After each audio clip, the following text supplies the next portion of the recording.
But where did he go? And is the rest coming back? The doors are closed back up again so we don't have to look at this ghoulish mess.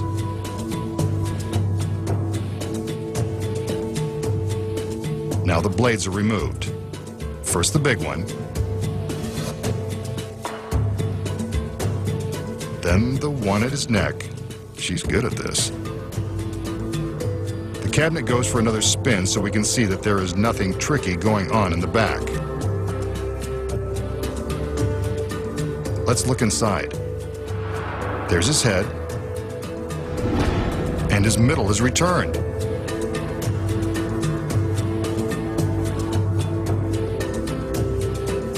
The metal fasteners are removed and the magician steps out. Still alive and showing no ill effects, just like magic. But you know there's a secret.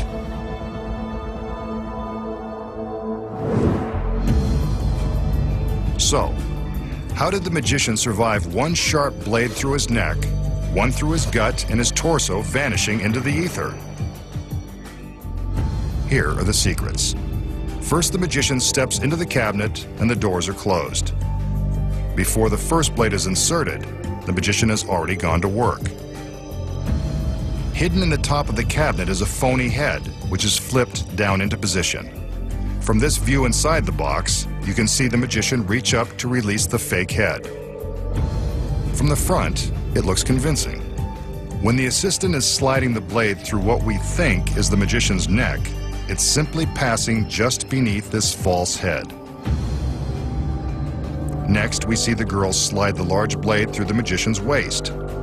Hidden inside the box is a secret seat that is attached to the back of the cabinet and painted black so it can't be seen from the front. When the doors are closed, the magician sits down on his seat and bends forward, allowing the blade to safely pass just above him.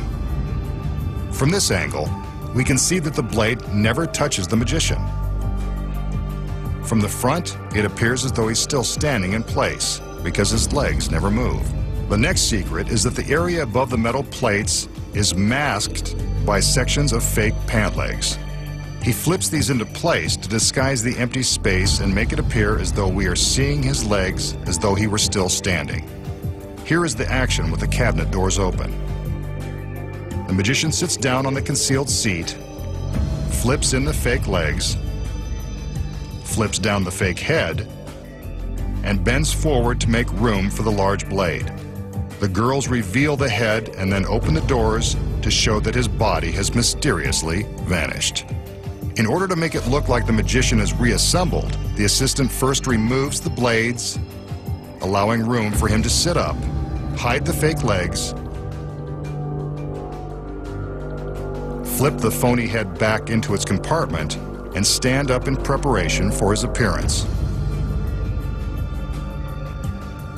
An updated version of a classic illusion, and now you know how it's done.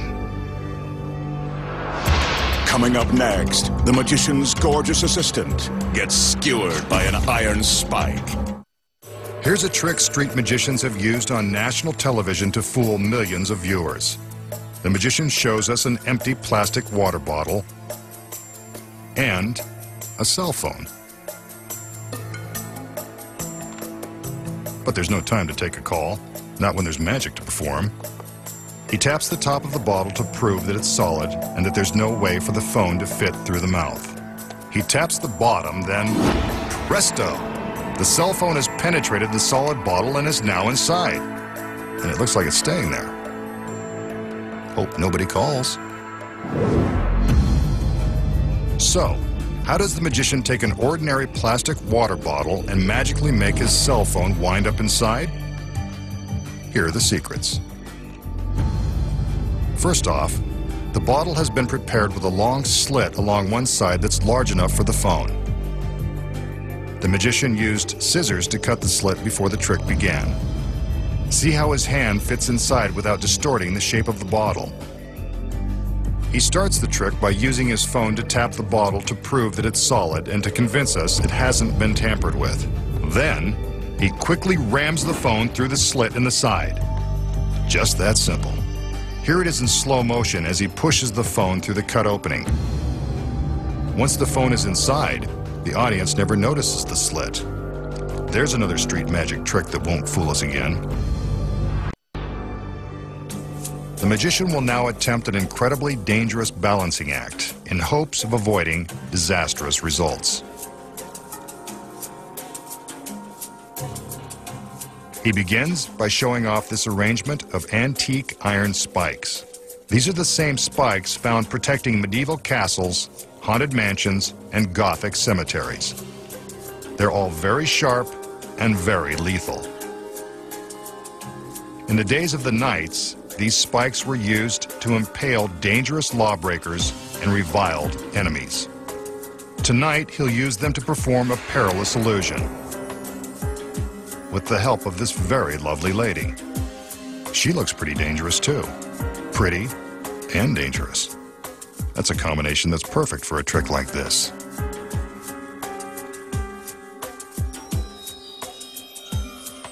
He calls in the help of 2 male assistants in the event this girl is too much for one masked man to handle.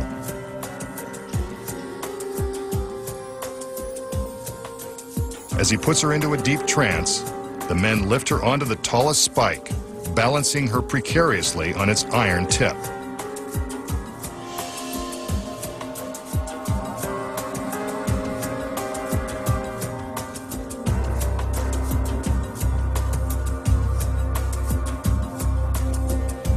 The magician continues to conjure, being careful not to let the girl slip out of her trance. Ouch. The girl has been impaled by the spike. The tip has plunged all the way through her stomach, coming out the other side. This is a case for workers' comp if she somehow survives. Still, even pierced by the stiff iron rod, she manages to look graceful and gorgeous. Maybe this was the magician's plan all along. To stab a girl in the back by magic. What did this dangerous beauty do to deserve such a painful punishment? And is she past the point of no return? Let's find out.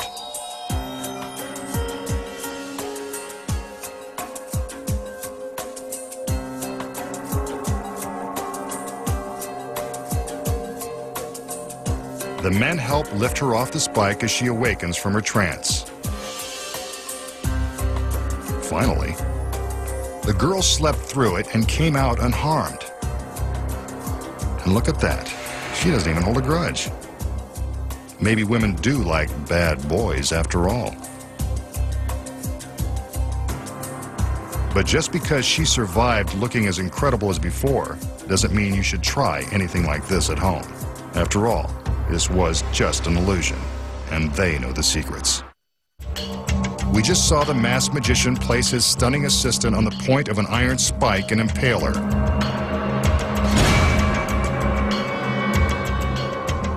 So how did he do it? Here are the secrets. When the illusion begins, the magician displays the collection of imposing-looking iron spikes.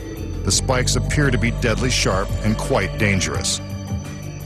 But on closer inspection, we can see that the pointy iron tips are actually made of foam rubber. They look lethal, but they're really quite harmless. They're as soft and pliable as a bath sponge or a toy bow and arrow set. The center spike contains some bigger secrets. When the assistant is placed on the spike, it appears that the spike goes right through her beautiful body.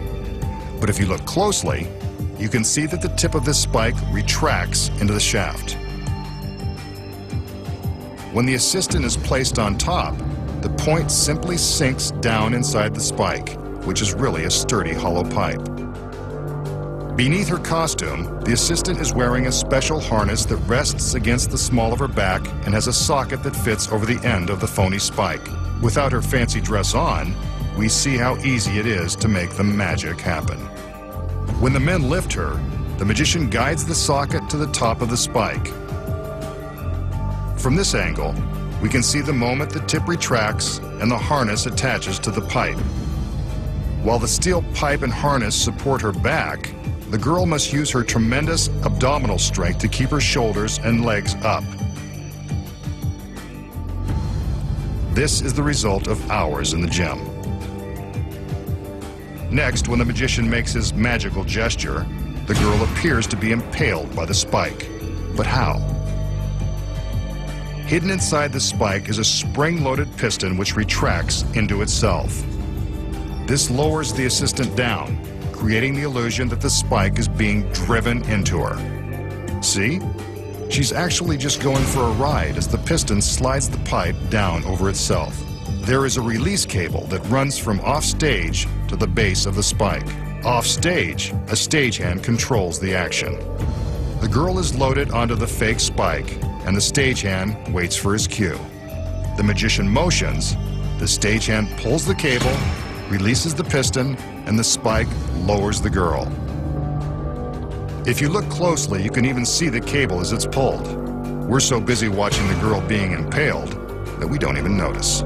But if the girl and the spike are lowered at the same time, how does the tip of the spike appear to puncture her stomach? The assistant has a duplicate spike tip that attaches to a magnet on the front of her harness. See? It's just strapped on.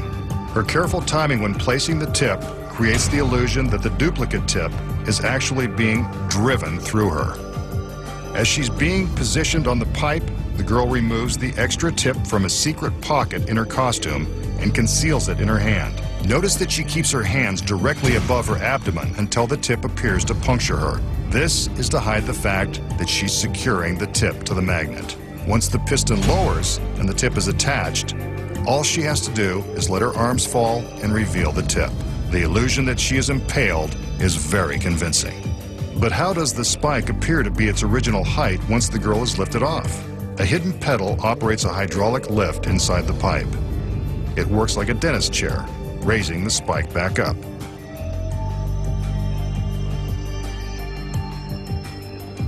The assistant removes the fake tip and hides it in her palm as she's removed from the spike. All she has to do now is join the magician and accept half the applause for doing most of the work. And now, you know the secrets. Next time, the masked magician returns to reveal more of magic's biggest secrets.